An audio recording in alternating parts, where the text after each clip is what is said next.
Mis hermanos, comenzamos nuestro estudio hoy en el versículo 9 al 11 de la Epístola Universal de Santiago. Hemos ido abordando estos miércoles, los anteriores versículos. Si usted quiere ponerse al día, pues le invito a que vaya a nuestro canal de YouTube o al Facebook y vaya estudiando esos versículos con nosotros. Vamos a abrir esta preciosa carta de Santiago que le escribe a la Iglesia Universal.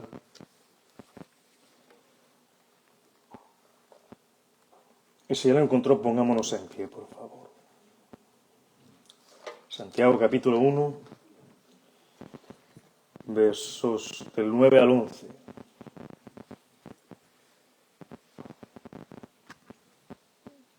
Este estudio lo he titulado El principio del contentamiento. ¿Cuál es ese principio del contentamiento que debe tener el cristiano, ¿no? El principio del contentamiento. Dice así la palabra del Señor. El hermano que es humilde de condición, gloríese en su exaltación, pero el que es rico en su humillación, porque él pasará como la flor de la hierba, porque cuando sale el sol con calor abrasador, la hierba se seca, su flor se cae y perece su hermosa apariencia. Así también se marchitará el rico en todas sus empresas. Leámoslo nuevamente. El hermano que es de humilde condición, gloríese en su exaltación, pero el que es rico en su humillación, porque él pasará como la flor de la hierba, y porque cuando sale el sol con calor abrasador, la hierba se seca, su flor se cae y perece su hermosa apariencia. Así se marchitará el rico en todas sus empresas. Vamos a orar al Señor una vez más, pidiéndole su asistencia, que el Señor nos ayude a entender su divina palabra, que hable a nuestros corazones, que nos ayude a entender lo efímero, lo pasajero que son las riquezas en esta tierra, y que pongamos nuestros ojos puestos en lo alto, en las cosas del cielo, en tu reino, Señor. Que podamos entender esta gran verdad que nos trae hoy Santiago a nuestras vidas también. Ayúdame, Padre, en esta exposición de tu palabra. Bendice a las personas que están aquí en este lugar, a los que nos están viendo a través del Internet, para traer salvación al que lo necesite y traer también exhortación, consuelo a todos mis hermanos. Que el Señor sea exaltado, adorado, alabado en este lugar y en este estudio. Te damos gracias, Padre, en el nombre de Jesús. Amén. Amén. Puede tomar asiento. Veníamos hablando de las pruebas, ¿no? De cómo Santiago está hablando que la prueba produce, la prueba de nuestra fe produce paciencia, versículo 3, ¿no? Mas tenga la paciencia su obra completa para que seáis perfectos y cabales, íntegros, sin que os falte cosa alguna, y nos dice que pidamos en el versículo 5 sabiduría, pedírsela a Dios que Él da sin reproche abundantemente y se le será dada, y que pidamos con fe. Debemos pedir con fe, ¿no? Y aquí Santiago nos habla de la pobreza y de las riquezas, de cómo pueden afectar a los creyentes las riquezas y la pobreza, ¿no? Lo importante ante las pruebas con respecto a este factor es hacerle frente a ellas con mucha fe, ¿no? Y es muy posible que en este contexto los creyentes ricos discriminaban a los pobres, y esto constituía un motivo de frustración y desánimo para los pobres. ¿Qué nos quiere decir en la primera parte de Santiago para dejarme explicar? Bueno, dice, el hermano que es de humilde condición, gloríese en su exaltación, pero el que es rico en su humillación. ¿Qué significa eso antes de entrar a estudiar? Bueno, primero Santiago está hablando de la pobreza y de la riqueza del creyente. Y el Hijo de Dios tendrá que enfrentar alguna de estas dos situaciones alguna vez en su vida, ¿verdad? Algunas veces estamos con provisión, algunas veces no. Y Santiago nos va a decir qué hacer con respecto a este tema aquí en este estudio. Y dos, el cristiano debe regocijarse en cualquiera de las dos. Aquí le está diciendo que el rico, que el humilde se gloríe, se regocije en su exaltación, pero el rico también, pero en su humillación. Eso suena bien extraño. En su humillación, ¿no? Y Santiago dice que el hermano de humilde condición y también el hermano que tiene riquezas, los dos deben exaltarse, gloriarse y regocijarse por la posición que tienen en Cristo. Los dos son cristianos. Por la posición que tienen en Cristo. Dice que gloríese el pobre en la humillación, en su exaltación y el rico en su humillación. ¿Por qué? El mismo versículo nos dice el por qué. Porque él pasará como la flor de ¿qué? De la hierba y se marchitará. ¿Por qué se debe humillar el rico? Porque pasará como la flor de la hierba y se marchitará. El rico debe gloriarse en su humillación, debe regocijarse en su humillación, porque nada de lo que él posee es de él. Porque todo lo que tiene es un regalo de Dios. Lo material es pasajero. Y el regocijo del rico está en la identidad como hijo de Dios. El pobre se regocija en la exaltación que le da Dios. Tú eres pobre, pero eres rico en Cristo Jesús. Y el rico se exalta en su humillación porque dice, mis bienes no me van a llevar al cielo. Nada de lo que tengo es mío, es de Dios. Dios me lo ha dado en su provisión, es un regalo de Dios y todo lo material es pasajero. Por eso me humillo y sé que solamente tú me puedes salvar y solamente tú eres mi provisión. ¿Entendido? Eso es lo que quiere decir estos versículos. Pero vamos a ir paso a paso. Vamos al versículo 9. Dice, el hermano que es de humilde condición, gloríese en su exaltación. Los creyentes sin recursos económicos pueden estar orgullosos porque Dios los ha honrado y los ha exaltado. Si te has detenido a pensar alguna vez que eres rico en Cristo Jesús, en algún estudio, en algún devocional, ¿te has puesto a pensar si eres rico en Cristo Jesús? ¿Qué tan rico eres en Cristo Jesús? ¿Si lo has visto alguna vez en la Biblia? Pues te lo voy a mostrar con versículos. Debemos exaltarnos. Aquellos cristianos que son pobres, que somos pobres, debemos exaltarnos.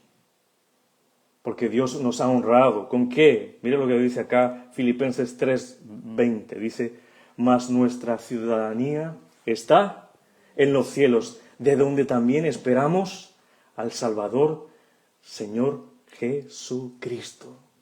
Somos ciudadanos del cielo. El cristiano que es pobre es ciudadano del cielo y debe gloriarse en esto, debe sentirse orgulloso, debe sentirse con regocijo, porque él es un ciudadano del cielo, es un hijo de Dios.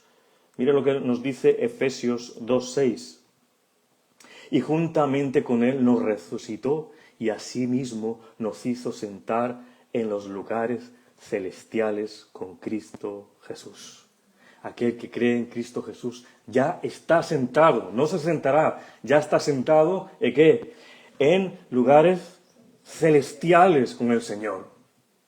Por eso debe haber regocijo en el cristiano. Mire lo que nos dice también a primero de Pedro 1:4.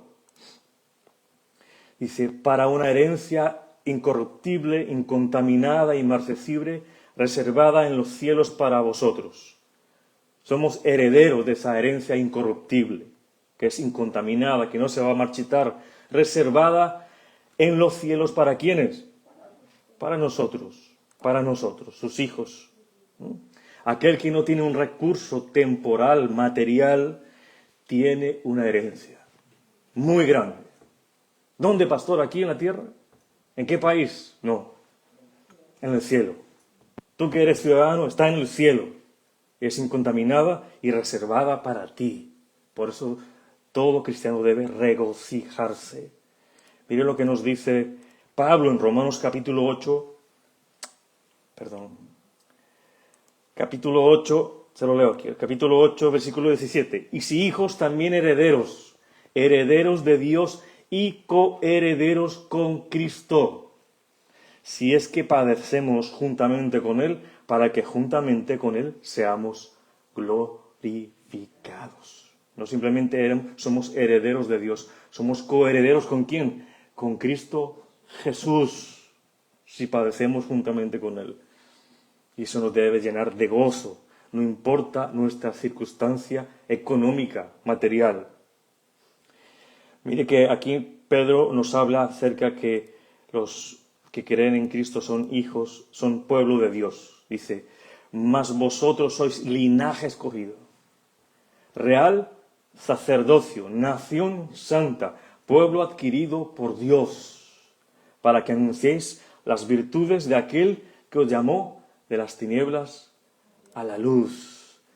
Si tú eres un hijo de Dios, eres un cristiano, eres un creyente, tú perteneces a la familia real de Dios. Y sois herederos del reino de Dios. Ese es otro motivo de gozo que debe tener el cristiano a pesar de las dificultades en esta tierra. Mira cómo el Señor ha dado de su misericordia a cada uno gratuitamente. Isaías 55:1 dice, a todos los sedientos, venid a las aguas.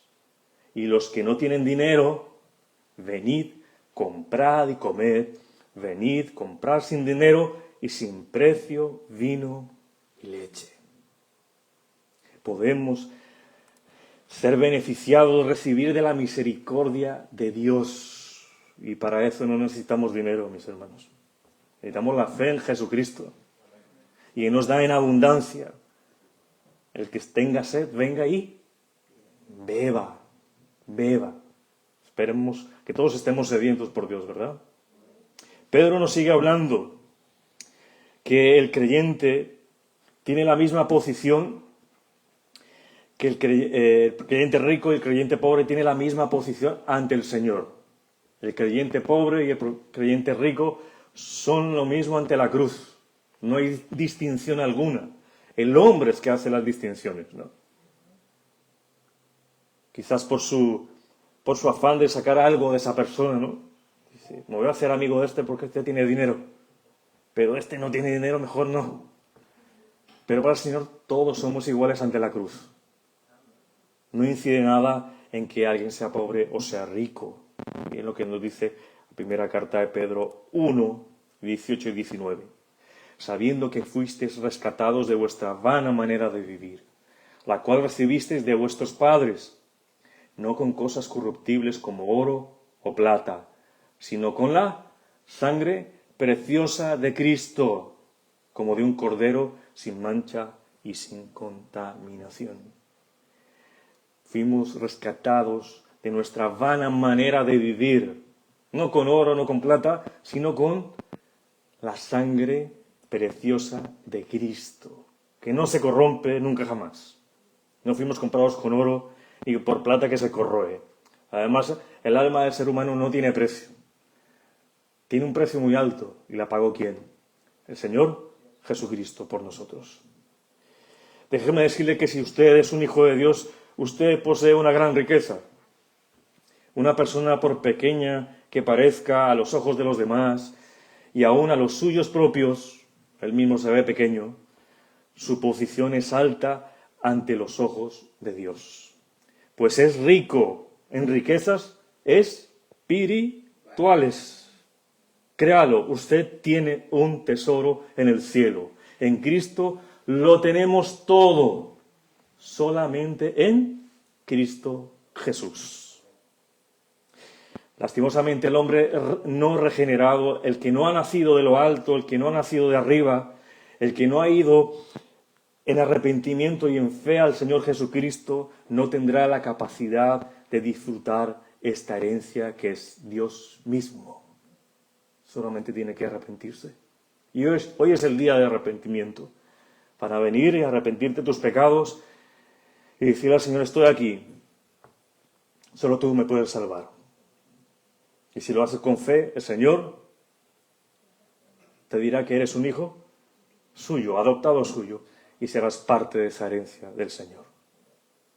Hermanos, reconocer que se es rico en Cristo Jesús es un motivo para alegrarse. Porque además de las posesiones espirituales, Dios responderá a tu oración. Si en esa oración tienes necesidades materiales, Dios te va a proveer. Dios te va a proveer y va a tener una pronta ayuda para ti. Recuerda que Filipenses nos habla del Señor que Él se despojó de sí mismo, ¿no? De su gloria. Descendió a lo más bajo, a la tierra. Y se despojó de sí mismo. Tomó forma de siervo, hecho semejante a los hombres. Y estando en la condición de hombre, se humilló a sí mismo, haciéndose obediente hasta la muerte y muerte de cruz. Y es porque Cristo descendió, es que nosotros somos ricos. Él se despojó de todo, pero Él ahora está con todo allí arriba, ¿no? Se despojó por el plan del Padre, en condición de hombre, 100% Dios y 100% hombre. Pero si Cristo no hubiera descendido a la tierra, no hubiera muerto en una cruz y resucitado, nosotros no hubiéramos sido ricos espiritualmente. Es gracias a Jesucristo. Mira lo que dice Pablo en la segunda carta a los Corintios, capítulo 8, versículo 9. Porque ya conocéis la gracia de nuestro Señor Jesucristo, que por amor a vosotros se hizo pobre, siendo rico, porque Él es Dios. ¿Para qué? Para que vosotros con su pobreza fueseis enriquecidos. Somos ricos espiritualmente gracias a la misericordia de Dios y a la acción del Señor Jesucristo en la cruz del Calvario. ¿Qué son esas riquezas que hemos recibido del Señor? Múltiples, algunas de ellas. Misericordia recibimos de Dios. La bondad de Dios, su perdón, su consuelo, la gloria de Dios, su bondad, entre otras. De eso podemos disfrutar hasta en este mismo momento, aquí en la tierra. No simplemente tenemos que estar con Él en su presencia plena, sino aquí también podemos tener de esa poca, comparada con esa plenitud, de sus bondades, de esa riqueza tan grande para con sus hijos. Los creyentes sin recursos económicos pueden estar orgullosos porque Dios los ha honrado, los ha exaltado y los ha hecho ricos en su Hijo Jesucristo. Un creyente que sea pobre, no tiene recursos materiales, si ha puesto su fe en Jesucristo, es más rico que aquel rico que no ha creído en Dios. Puede ser multimillonario, billonario, pero si no cree en Jesucristo, ese pobre es más rico, porque Jesucristo le hizo rico. Pero la teología de la prosperidad, esta falsa herejía que usa sus maestros, que predican y se centran principalmente en el aquí y en el ahora, quieren cautivar a sus oyentes para que busquen la riqueza material como una prueba de la bendición de Dios. Esta teología de la prosperidad considera que ser pobre es pecado. Ellos dicen eso. Identifica la bendición de Dios con las ganancias económicas. Si tienes buenas ganancias económicas, eres bendecido por Dios. Si no tienes buen estatus económico, estás en pecado o te falta fe, según ellos. Ellos llegan a afirmar que si eres pobre es por tu falta de fe o por tu pecado. Y ellos afirman que si pides con fe se te dará, pero si no recibes es por tu falta de fe, es tu culpa si no eres próspero. Entonces, ¿qué diremos del Señor Jesucristo? Si era un humilde carpintero, ¿será que le faltó fe a Jesús? ¿Será que estaba en pecado el Señor Jesucristo? Claro que no estaba en pecado. Lo que debemos entender es que el falso maestro siempre habla en sus discursos de las cosas terrenales, de las cosas temporales, y deja a un lado el arrepentimiento, el cielo, el infierno y la santidad con Dios. Pero el maestro de sana doctrina siempre te hablará de las cosas celestiales, de las cosas eternas.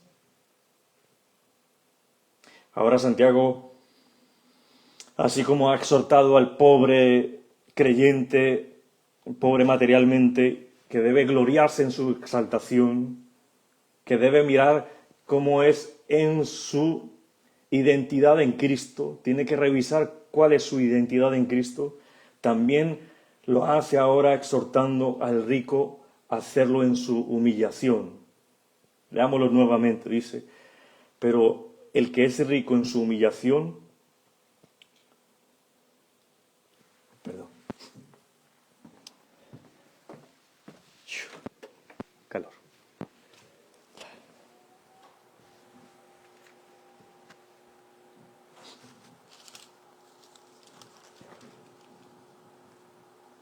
Leámoslo nuevamente, dice, el hermano que es humilde condición gloriese en su exaltación, pero el que es rico en su humillación. ¿Por qué? Él pasará como la flor de la hierba, porque cuando sale el sol con calor abrasador, la hierba se seca, su flor se cae y perece su hermosa apariencia. Así también se marchitará el rico en todas sus empresas. Pero el rico, en su humillación, debe gloriarse, debe regocijarse. ¿Por qué? Porque él pasa como la flor de la hierba y se marchita. La vida del ser humano es así. Y sus riquezas también. Por ahí hay un dicho en España que dice así, ¿no? Que no hay mortaja con bolsillos. Y por ahí he escuchado que dice que no hay un funeral con mudanza. No la hay. El rico debe gloriarse en su humillación, porque nada de lo que posee es de él. Se humilla porque reconoce que todo lo que tiene es regalo de Dios, que lo material es pasajero, y debe regocijarse de que él es rico como hijo de Dios. En la identidad de Dios le ha dado él debe regocijarse. Santiago les está recordando aquí a los ricos la fragilidad, la caducidad de sus riquezas. Van a pasar. Y no solamente en este versículo, más adelante en el estudio, en los otros capítulos de Santiago, nos va a recordar lo mismo. Y ese recordatorio o ese mandato de Santiago es necesario porque las riquezas, mis hermanos, pueden constituir un peligro grande para la vida de un creyente. Y hay un peligro bien grande, y entre paréntesis lo pongo, extraviarse de la fe. La riqueza, el buscar la riqueza, el amor por el dinero, puede hacer que un cristiano se desvíe de su fe. Debo recordar una cosa, mis hermanos, que ser pobre no es sinónimo de ser espiritual. Mucha gente piensa que es pobre y que es muy espiritual. Debo recordar que tampoco ser rico es ser carnal. O ser rico es sinónimo de altivo y orgulloso. Podemos ver creyentes pobres y son más altivos y más orgullosos que el más billonario del mundo. Sabemos que la Biblia no condena al rico como persona. La Biblia no dice, este rico ya te condenaste. Eso no lo hace la palabra. Ni tampoco condena la riqueza. La Biblia no condena la prosperidad material. Pero la Biblia sí condena el amor por las riquezas. El amor al dinero. Es lo que dice Pablo a Timoteo, primera carta a Timoteo 6:10. Porque la raíz de todos los males es el amor al dinero, el cual codiciando algunos se extraviaron de la fe y fueron traspasados de muchos dolores. Vamos a ver qué significa todo eso. Ese amor al dinero, esa codicia, hace que muchos quieran enriquecerse, no de aquí a 20 años, ¿no? Quieren ya, ahora, pronto. Y eso hace que ellos caigan en tentaciones como fraudes, robar, trabajar ilícitamente, prostituirse, engañar, mentir, asaltar, etcétera, para conseguir esa riqueza lo más pronto posible. Caen en codicia, esa ambición desordenada y desmedida por obtener riquezas. Y eso le va a llevar a sufrimientos del alma, porque no van a poder alcanzar lo que ellos desean. Usted ha visto que la persona que ama el dinero nunca está conforme con lo que tiene. Y puede tener multitud de propiedades. Hay personas que no saben cuánto dinero tienen en el banco. Y no les es suficiente. Quieren más. Eso se llama codicia. Y eso es un pecado. Y se peca contra Dios. Porque ellos piensan que la única salvación y el único objetivo de su vida es hacer dinero. No, fuimos creados ¿para qué? Para la gloria de Dios. Para glorificar su nombre. Este pecado de la codicia es persistente, corroe el alma, porque no trae consigo nada bueno. Porque aprisiona a la persona y no tiene que ver nada con la verdadera piedad que nos habla la palabra de Dios. Corroe la paz de la mente, el gozo del corazón, porque piensa que se les va a terminar, porque no saben cómo guardarla, porque no saben qué hacer con ella. Y hasta muchos pierden la salud corporal por esa codicia por el dinero, trabajando y sin descansar, y todas sus fuerzas concentradas en las cosas materiales, en el dinero. Este pecado de la codicia es un amor desmedido por las cosas materiales que ciega al hombre a lo que realmente es importante, lo ciega. Él no sabe para qué está en esta tierra. La codicia es la negación de las cosas eternas por el bien de las cosas mundanas, negando la invitación que hace el Señor Jesucristo en Mateo 6:33. Buscad primero el reino de Dios y su justicia, y las demás cosas serán añadidas. Niega eso. Él no busca primero el reino de Dios. Él busca las riquezas, el dinero. Dice que tendrá muchas desgracias. Dice ahí, fueron traspasados por muchos dolores. Y el primero y principal de ellos es extraviarse de la fe. Se va a perder. La búsqueda de bienes materiales ha hecho que muchos se alejen del Señor. Lo sabemos nosotros. ¿Por qué? Por buscar dinero no estudian su palabra. Por buscar dinero no asisten a la iglesia. Por buscar dinero descuidan la educación de sus hijos. Y como consecuencia, las familias son traspasadas por muchos dolores. Por dinero muchos hijos terminan en la cárcel porque sus padres no educaron en la fe a sus hijos. Por estar buscando dinero. Los descuidaron por estar fuera de su casa. Desde la mañana hasta la noche buscando dinero y solamente dinero. Otros sufrirán los dolores de ver a familiares depender de narcóticos, del alcohol, para llenar el vacío y la falta de compañía de sus padres ausentes, porque buscaron solamente las riquezas. Otra de las consecuencias de quienes aman el dinero será ver cómo su matrimonio puede terminar en divorcio, porque ven el matrimonio como una sociedad económica y se centran solamente en el dinero. Tengan la seguridad, mis hermanos, que el que ama el dinero no ama ni a Dios ni al prójimo. Solo le interesa su propio bienestar. Y ni siquiera es el bienestar espiritual, es el bienestar material, el que pasa, el que no es eterno. Escuche esto. El dinero es una de las posesiones que menos satisfacen. ¿Sabía eso? Trae consigo más preocupaciones que las que quita. ¿Por qué? Porque primero hay el problema de obtenerlo. ¿Cómo voy a obtenerlo? Y se rompe la cabeza mirando cómo lo van a obtener. Y cuando lo tienen, tienen ansiedad porque no saben cómo protegerlo. Y cuando tienen demasiado, entonces tienen la tentación de su uso. ¿En qué lo voy a gastar? Y algunos lo despilfarran o usan en malas cosas. Y cuando lo gastan viene la culpa. ¡Ah! Malgasté el dinero. Y cuando lo pierden tiene tristeza, depresión. Y muchos se suicidan. Se quitan la vida. Porque las riquezas son pasajeras. Hoy las tienes y quizás mañana no.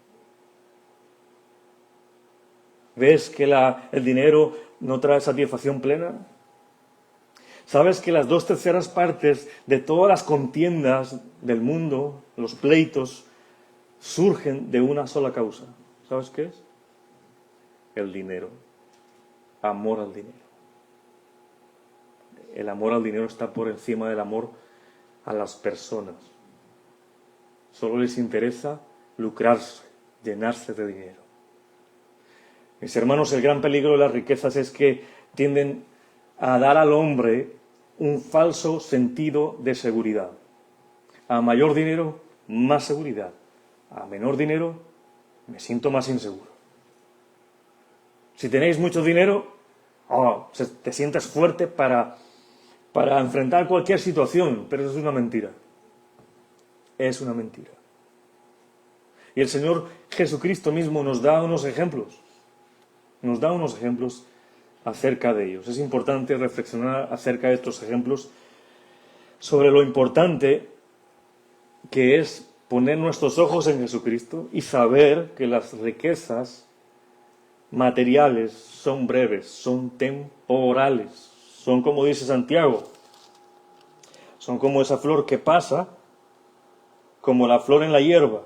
Cuando sale el sol con calor abrasador, la hierba se seca, ¿no? Aquí Santiago está pensando en Palestina, donde él está escribiendo, donde hay ese calor abrasador en el desierto, que viene y la flor está como preciosa vestida, hasta con perfume, pero en la tarde ya no hay nada, porque el sol le ha quemado.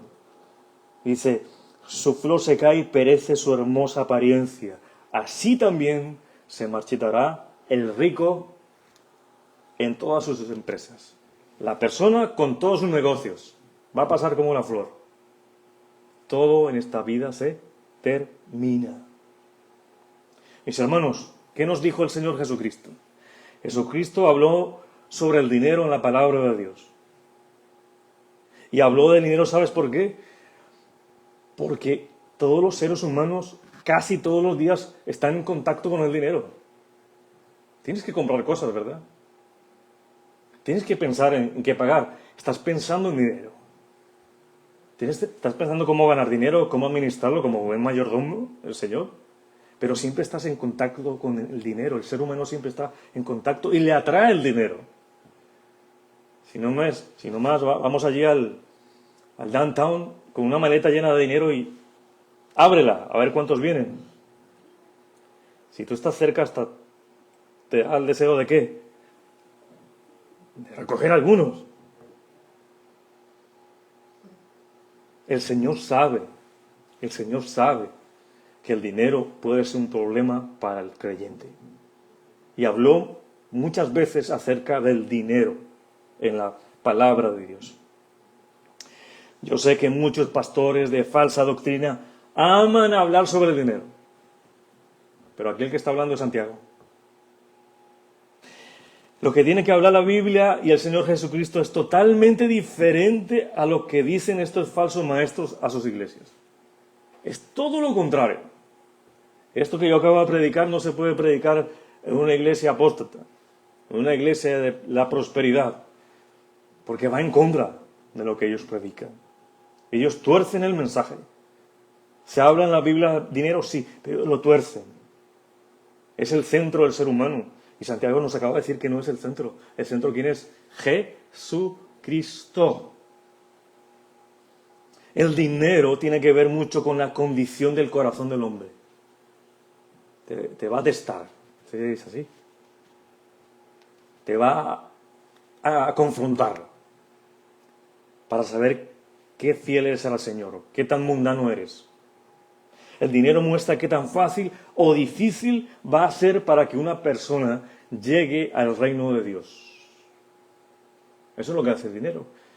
Y el Señor Jesucristo lo dijo. ¿Recordáis este ejemplo que todos sabemos del joven rico? ¿No?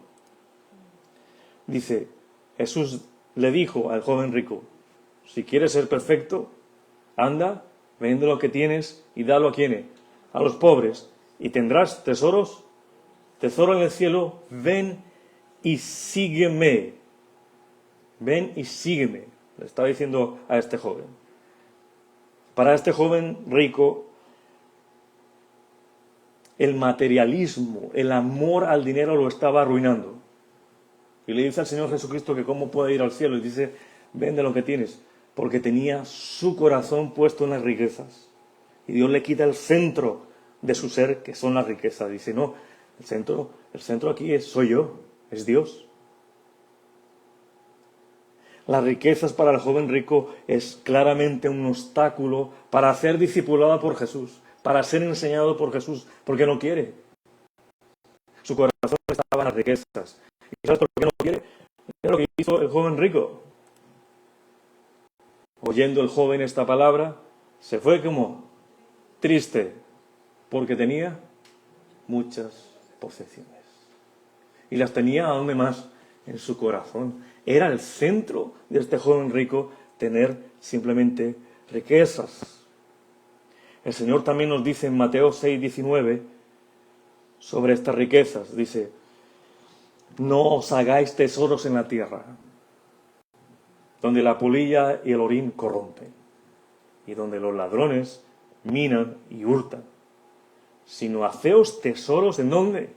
En el cielo. Es allí donde debemos hacer tesoros, donde ni la polilla ni el orín corrompen, y donde ladrones no minan ni hurtan, porque donde esté vuestro tesoro, allí estará también vuestro corazón. El mejor banco, que tiene los mejores intereses, que te cuida bien todo ese capital, es el banco del cielo, mi hermano. Allí no hay nada que se estropee. Todo lo que hagamos aquí para el Señor, Él lo tiene en cuenta. Y en el día que estemos frente a Él, el Señor nos dirá todo lo que nosotros hemos hecho y dejado de hacer también. Pero allí tenemos cuenta con el Señor. Todos aquellos que han buscado primero el reino de Dios y su justicia. Sabemos que la Biblia condena el amor a las riquezas, pero no condena al rico. Si el rico pone su fe en Jesucristo, ¿verdad? O sea, no condena al rico por ser rico. Ni condena las riquezas. Ni tampoco el creyente rico es menos espiritual que el pobre. Muchos piensan eso. Recuerden, hermanos, que en la iglesia primitiva había muchos ricos. Y cerca de Jesucristo. Usted se acuerda, en Juan 19, 38, 39, 40 y 41, usted lo puede leer en casa, estaba José de Arimatea. ¿Recuerda a José de Arimatea? Era un hombre rico. Había creído en el Señor Jesucristo, era el discípulo de Él, y secretamente, por miedo a los judíos, rogó a Pilatos que le permitiese llevar el cuerpo de Jesús. Ya estaba muerto. Y Pilato se lo concedió. Entonces vino y se llevó el cuerpo de Jesús. Y también vino Nicodemo.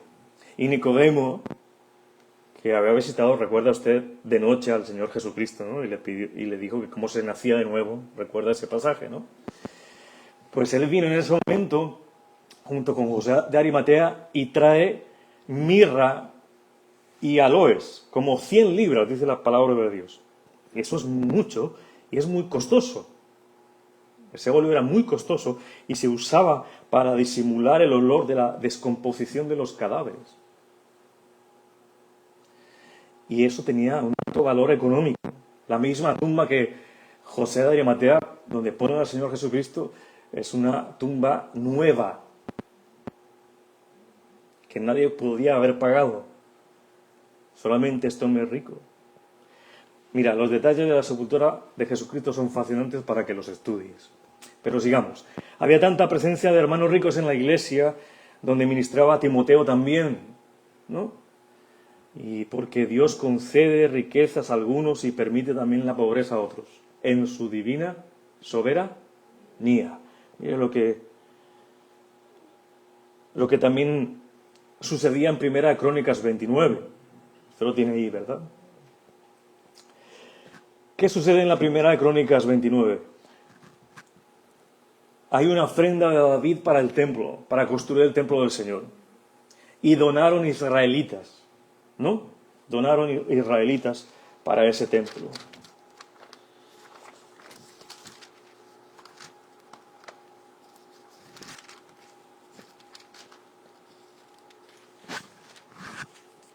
Primera Crónicas 29.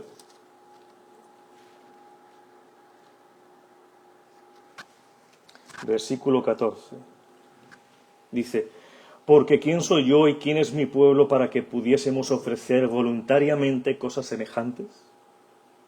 ¿Qué habían ofrecido? Si tú ves los versículos anteriores, habían ofrecido oro, plata, perlas preciosas en abundancia para el templo, ¿no? Dice, pues todo es tuyo. David reconoce que todo eso es de Dios. Y de lo recibido de tu mano, te damos.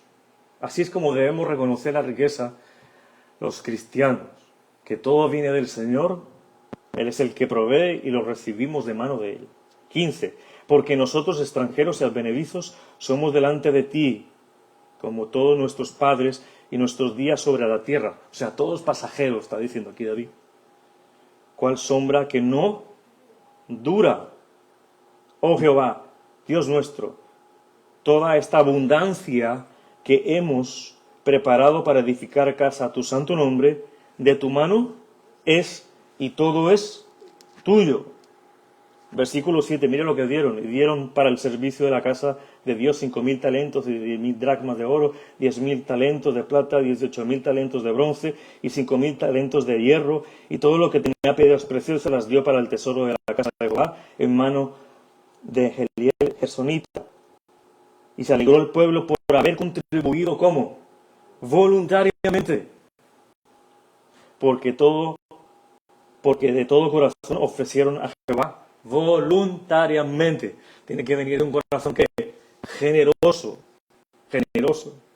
Si ves que las riquezas en un cristiano que tiene como centro a Jesús es de bendición, es de bendición. Fue José de Arimatea, Nicodemo, David, todos los aquí judíos que ofrendaron, fue de bendición para el pueblo. Mis hermanos, las bendiciones de Dios para nosotros no están destinadas solamente a quedarse con nosotros. El deseo de Dios es que demos a los demás. Ese es el principio que se aplica en todas las áreas de la vida de un creyente, no solo en la económica, en todas. Dar es mejor que recibir.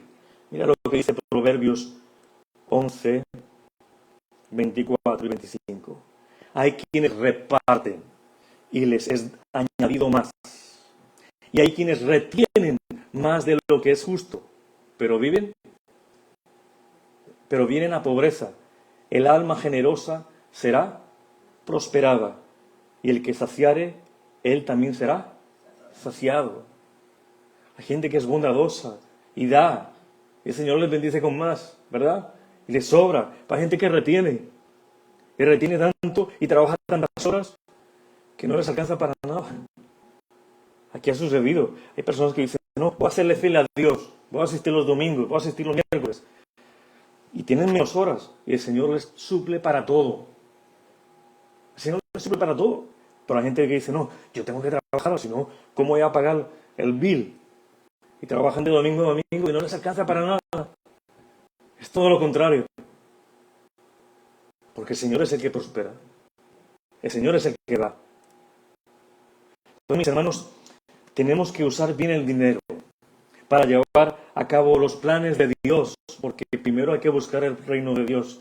Y uno de los propósitos por los cuales Dios prospera a un cristiano es para que comparta sus recursos con otros. no deje, si usted ha sido prosperado, que esas generosas provisiones se queden solo con usted. Como dice aquí Proverbios 11:24.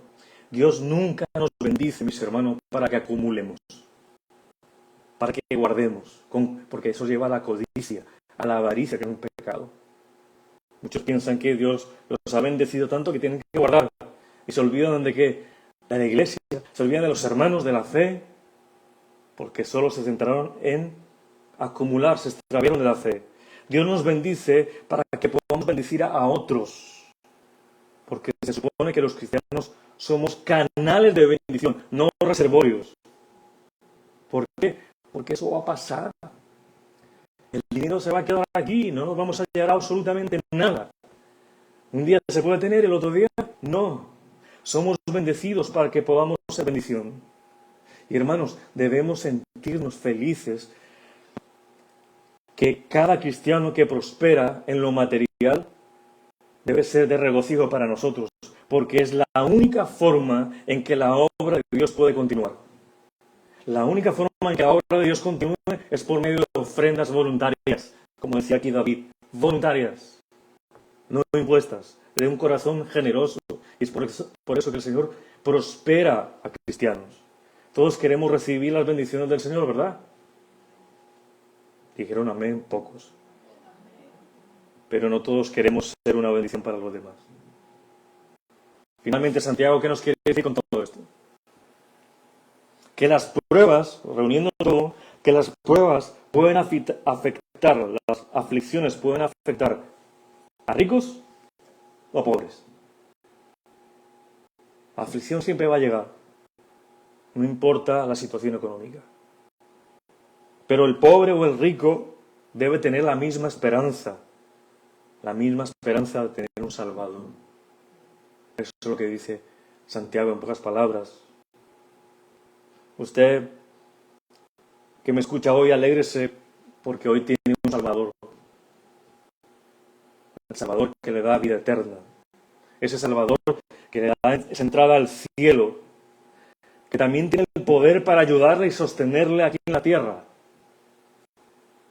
Hoy mismo, no importando las circunstancias que se encuentre. Si usted es un cristiano que se encuentra en pobreza, pida al Señor que le ayude y le asistirá. Si usted es un cristiano que está en abundancia, pida a Dios sabiduría. Y tenga como centro a Jesucristo. Y humíllese, sabiendo que de Dios viene todo. Y sabiendo que todo es pasajero como la flor que cae. Pablo dijo a los filipenses que su contentamiento no dependía ni de la abundancia ni de la miseria. Recuerde que Pablo dice, sé vivir en abundancia y sé vivir en escasez. Pero todo lo puedo en Cristo que me fortalece. El centro es Jesucristo. Es Jesucristo, aun cuando estemos en difíciles situaciones o estemos en abundancia. El contentamiento de Pablo en medio de la adversidad no estaba enraizado en su propia identidad, en su propia autosuficiencia, en su propia confianza. Estaba en la identidad que tenía a través de Cristo Jesús. Que ni la abundancia, hermano, ni la necesidad determinen tu contentamiento. Debes estar contento o con contentamiento porque tienes acceso a las riquezas en Cristo Jesús. Amén. Pongámonos en pie. Vamos a orar al Señor.